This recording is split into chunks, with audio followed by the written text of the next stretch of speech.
Test 4. This is the IELTS Listening Test. You will hear a number of different recordings and you will have to answer questions on what you hear. There will be time for you to read the instructions and questions and you will have a chance to check your work. All the recordings will be played once only. The test is in 4 parts. At the end of the test, you will be given 10 minutes to transfer your answers to the answer sheet. Now turn to Part 1.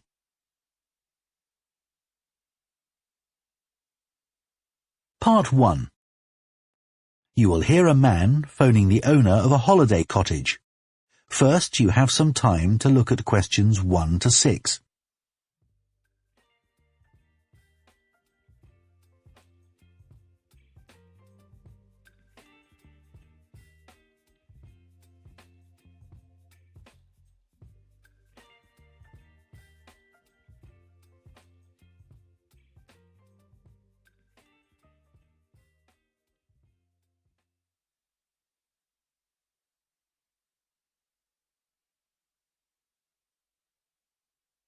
Now listen carefully and answer questions 1 to 6.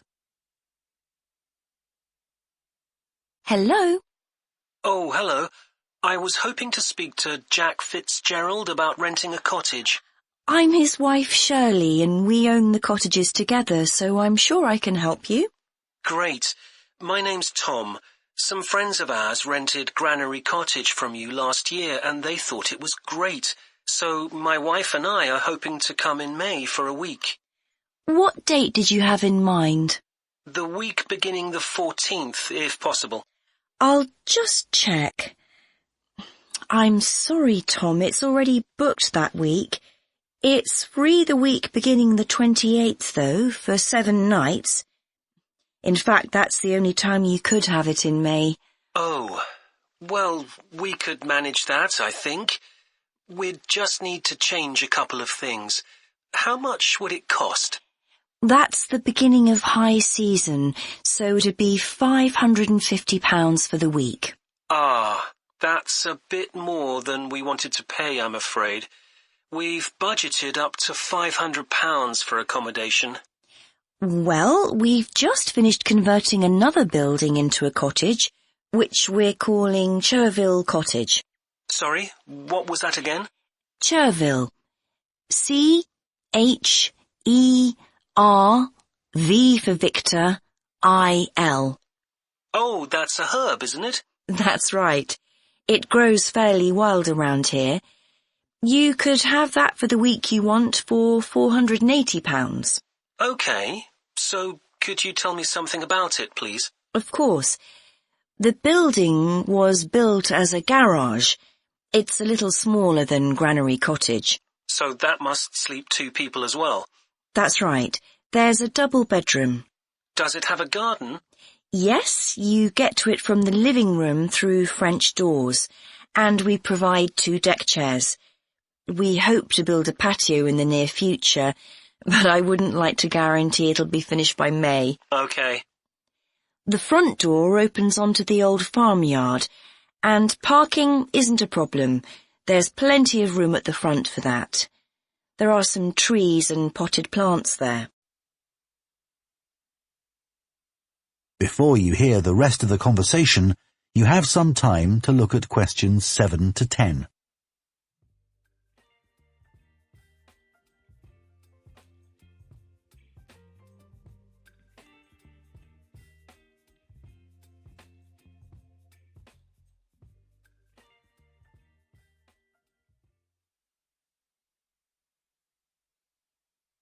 Now listen and answer questions 7 to 10. What about facilities in the cottage? It has standard things like a cooker and fridge, I presume. In the kitchen area, there's a fridge freezer, and we've just put in an electric cooker. Is there a washing machine? Yes. There's also a TV in the living room, which plays DVDs too. The bathroom is too small for a bath, so there's a shower instead. I think a lot of people prefer that nowadays anyway. It's more environmentally friendly, isn't it? Unless you spend half the day in it. Exactly. What about heating? It sometimes gets quite cool at that time of year. There's central heating, and if you want to light a fire, there's a stove. We can provide all the wood you need for it. It smells so much nicer than coal, and it makes the room very cosy. We've got one in our own house. That sounds very pleasant. Perhaps we should come in the winter to make the most of it. Yes, we find we don't want to go out when we've got the fire burning. There are some attractive views from the cottage which I haven't mentioned. There's a famous stone bridge. It's one of the oldest in the region, and you can see it from the living room. It isn't far away. The bedroom window looks in the opposite direction and has a lovely view of the hills and the monument at the top. Well, that all sounds perfect. I'd like to book it, please. Would you want a deposit? Yes, we ask for 30% to secure your booking, so that'll be £144. And when would you like the rest of the money? You're coming in May, so the last day of March, please. Fine. Excellent. Could I just take your details so that I can... That is the end of part 1. You now have half a minute to check your answers to part 1.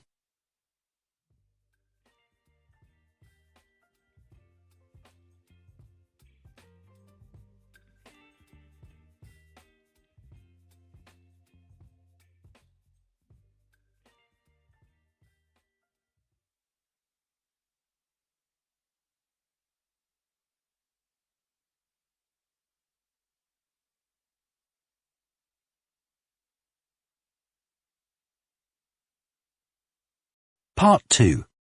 You will hear a town councillor reporting on the local transport network and a recreation facility. First, you have some time to look at questions 11 to 14.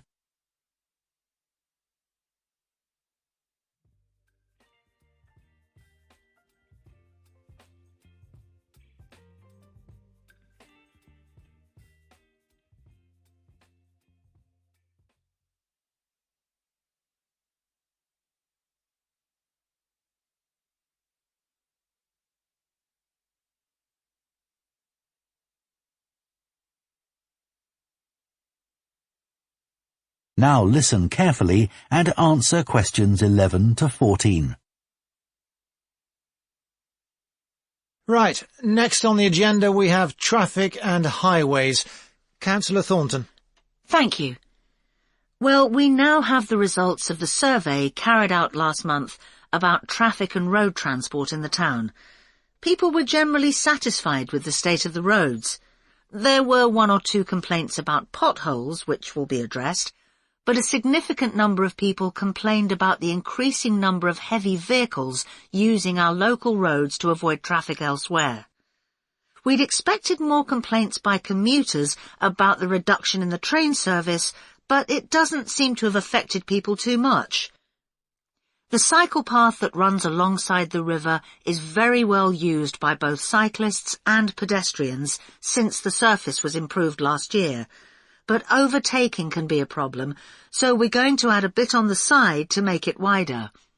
At some stage, we'd like to extend the path so that it goes all the way through the town, but that won't be happening in the immediate future. The plans to have a pedestrian crossing next to the post office have unfortunately had to be put on hold for the time being. We'd budgeted for this to be done this financial year, but then there were rumours that the post office was going to move, which would have meant there wasn't really a need for a crossing. Now they've confirmed that they're staying where they are, but the Highways Department have told us that it would be dangerous to have a pedestrian crossing where we'd originally planned it, as there's a bend in the road there, so that'll need some more thought. On Station Road, near the station and level crossing, drivers can face quite long waits if the level crossing's closed, and we've now got signs up requesting them not to leave their engines running at that time. This means pedestrians waiting on the pavement to cross the railway line don't have to breathe in car fumes. We've had some problems with cyclists leaving their bikes chained to the railings outside the ticket office, but the station has agreed to provide bike racks there. Before you hear the rest of the talk, you have some time to look at questions 15 to 20.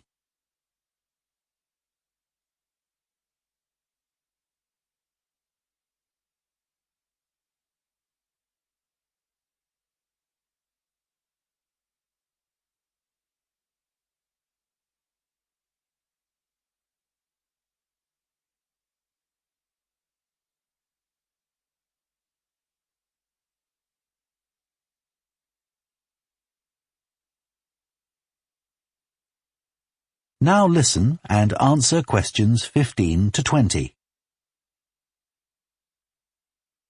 So next on the agenda is proposals for improvements to the recreation ground. Councillor Thornton again. Well, since we managed to extend the recreation ground, we've spent some time talking to local people about how it could be made a more attractive and useful space. If you have a look at the map up on the screen, you can see the river up in the north and the community hall near the entrance from the road. At present, cars can park between the community hall and that line of trees to the east, but this is quite dangerous for pedestrians, so we're suggesting a new car park on the opposite side of the community hall, right next to it. We also have a new location for the cricket pitch. As we've now purchased additional space to the east of the recreation ground, beyond the trees, we plan to move it away from its current location, which is rather near the road, into this new area beyond the line of trees. This means there's less danger of stray balls hitting cars or pedestrians. We've got plans for a children's playground, which will be accessible by a footpath from the community hall and will be alongside the river. We'd originally thought of having it close to the road, but we think this will be a more attractive location. The skateboard ramp is very popular with both younger and older children. We had considered moving this up towards the river, but in the end we decided to have it in the southeast corner near the road. The pavilion is very well used at present by both football players and cricketers. It will stay where it is now, to the left of the line of trees and near to the river, handy for both the football and cricket pitches.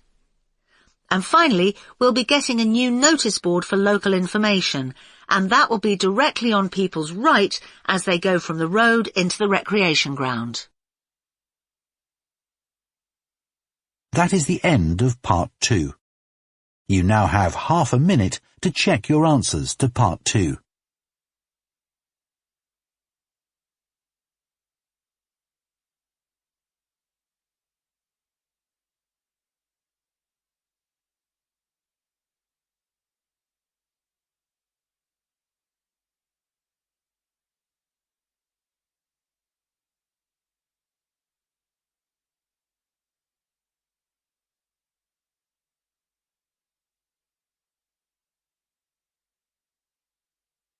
Part 3.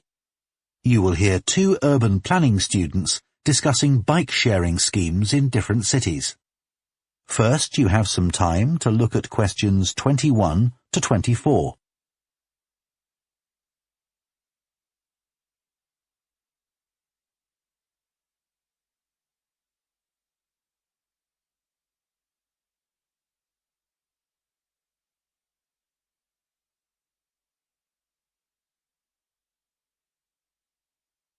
Now listen carefully and answer questions 21 to 24. Now that we've done all the research into bike-sharing schemes in cities around the world, we need to think about how we're going to organise our report. Right. I think we should start by talking about the benefits. I mean, it's great that so many cities have introduced these schemes where anyone can pick up a bike from dozens of different locations and hire it for a few hours. It makes riding a bike very convenient for people. Yes, but the costs can add up, and that puts people on low incomes off in some places. I suppose so. But if it means more people in general are cycling rather than driving, then because they're increasing the amount of physical activity they do, it's good for their health. OK, but isn't that of less importance? I mean, doesn't the impact of reduced emissions on air pollution have a more significant effect on people's health? Certainly in some cities, bike sharing has made a big contribution to that, and also helped to cut the number of cars on the road significantly. Which is the main point. Exactly. But I'd say it's had less of an impact on noise pollution because there are still loads of buses and lorries around. Right. Shall we quickly discuss the recommendations we're going to make? In order to ensure bike sharing schemes are successful? Yes. OK. Well, while I think it's nice to have really state-of-the-art bikes with things like GPS, I wouldn't say they're absolutely necessary. But some technical things are really important, like a fully functional app, so people can make payments and book bikes easily. Places which haven't invested in that have really struggled. Good point. Some people say there shouldn't be competing companies offering separate bike-sharing schemes, but in some really big cities, competition's beneficial. And anyway, one company might not be able to manage the whole thing. Right. Deciding how much to invest is a big question. Cities which have opened loads of new bike lanes at the same time as introducing bike-sharing schemes have generally been more successful. But there are examples of successful schemes where this hasn't happened. What does matter, though, is having a big publicity campaign. Definitely. If people don't know how to use the scheme, or don't understand its benefits, they won't use it. People need a lot of persuasion to stop using their cars. Before you hear the rest of the discussion, you have some time to look at questions 25 to 30.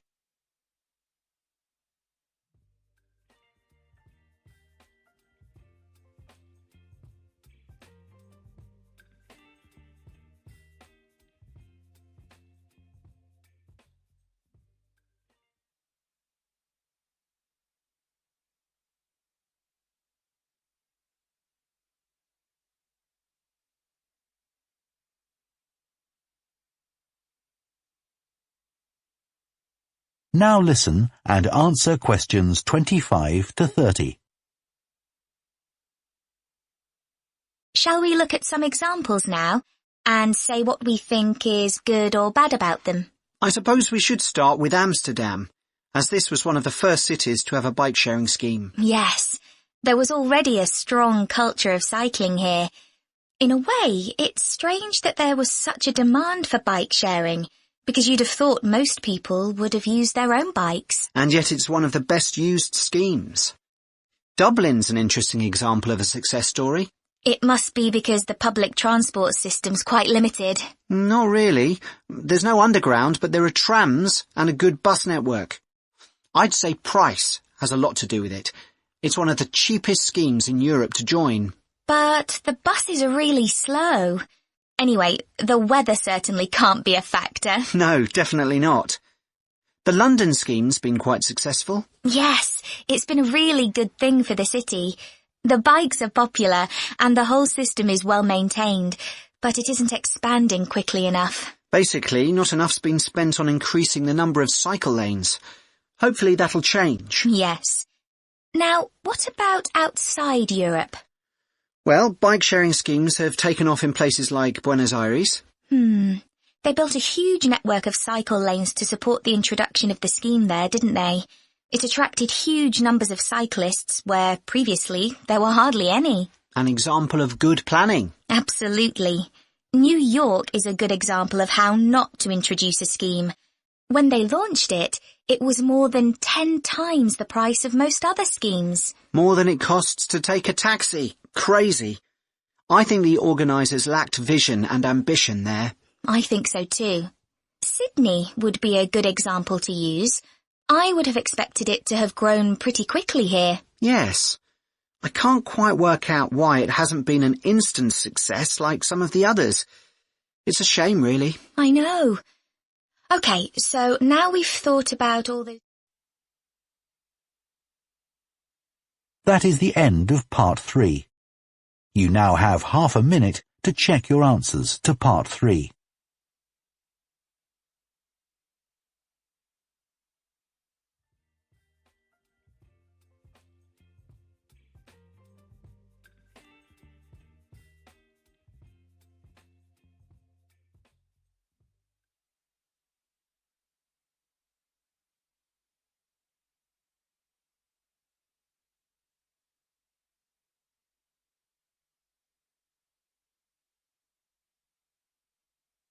Part 4. You will hear part of an environmental science lecture about a large bird called the dodo, which is now extinct. First, you have some time to look at questions 31 to 40.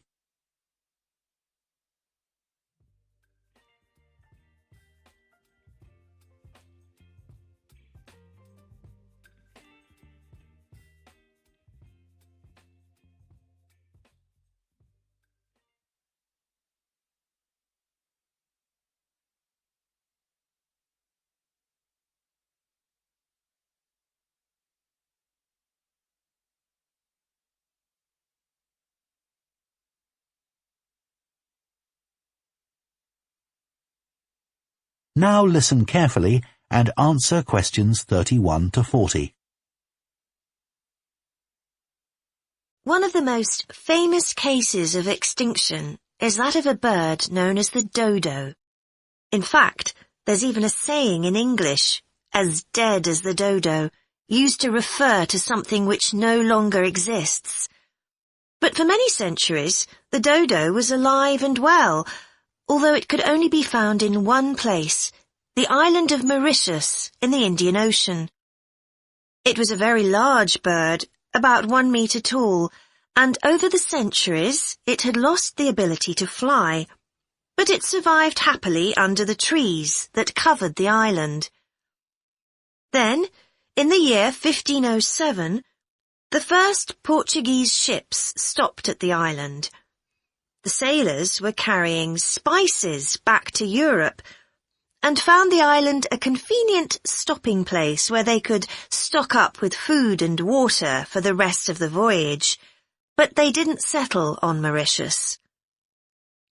However, in 1638, the Dutch arrived and set up a colony there. These first human inhabitants of the island found the dodo birds a convenient source of meat, although not everyone liked the taste. It's hard to get an accurate description of what the dodo actually looked like. We do have some written records from sailors and a few pictures, but we don't know how reliable these are. The best-known picture is a Dutch painting in which the bird appears to be extremely fat, but this may not be accurate. An Indian painting done at the same time shows a much thinner bird. Although attempts were made to preserve the bodies of some of the birds, no complete specimen survives. In the early 17th century, 4 dried parts of a bird were known to exist. Of these, 3 have disappeared, so only one example of soft tissue from the dodo survives, a dodo head. Bones have also been found, but there's only one complete skeleton in existence. This single dodo skeleton has recently been the subject of scientific research, which suggests that many of the earlier beliefs about dodos may have been incorrect. For example, early accounts of the birds mention how slow and clumsy it was, but scientists now believe the bird's strong knee joints would have made it capable of movement which was not slow, but actually quite fast. In fact, one 17th century sailor wrote that he found the birds hard to catch. It's true that the dodo's small wings wouldn't have allowed it to leave the ground, but the scientists suggest that these were probably employed for balance while going over uneven ground. Another group of scientists carried out analysis of the dodo's skull. They found that the reports of the lack of intelligence of the dodo were not borne out by their research, which suggested the bird's brain was not small, but average in size. In fact, in relation to its body size, it was similar to that of the pigeon, which is known to be a highly intelligent bird. The researchers also found that the structure of the bird's skull suggested that one sense which was particularly well developed was that of smell. So the dodo may also have been particularly good at locating ripe fruit and other food in the island's thick vegetation.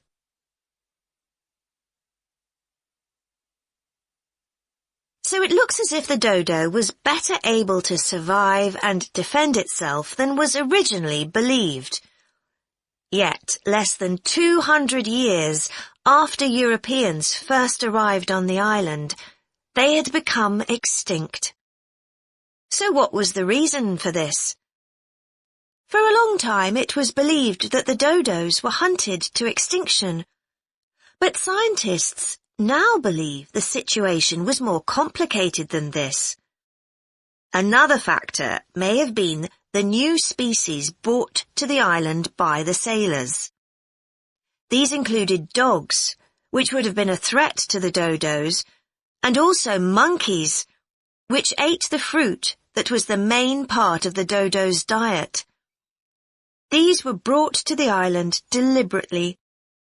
But the ships also brought another type of creature, rats, which came to land from the ships and rapidly overran the island.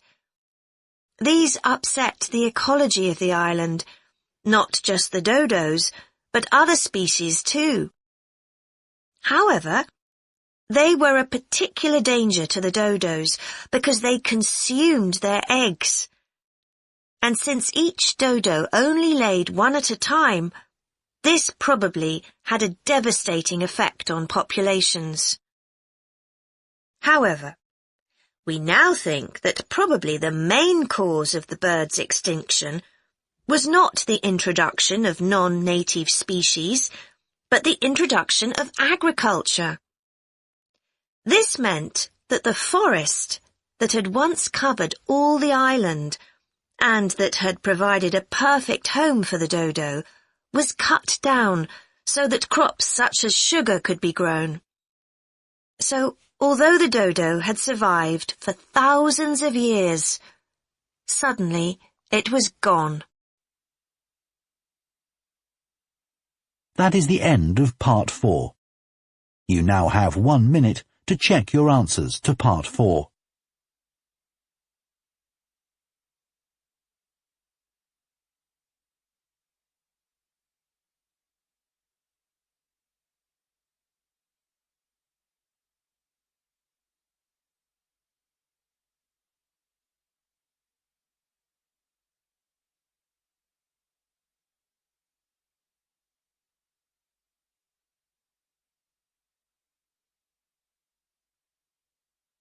That is the end of the listening test.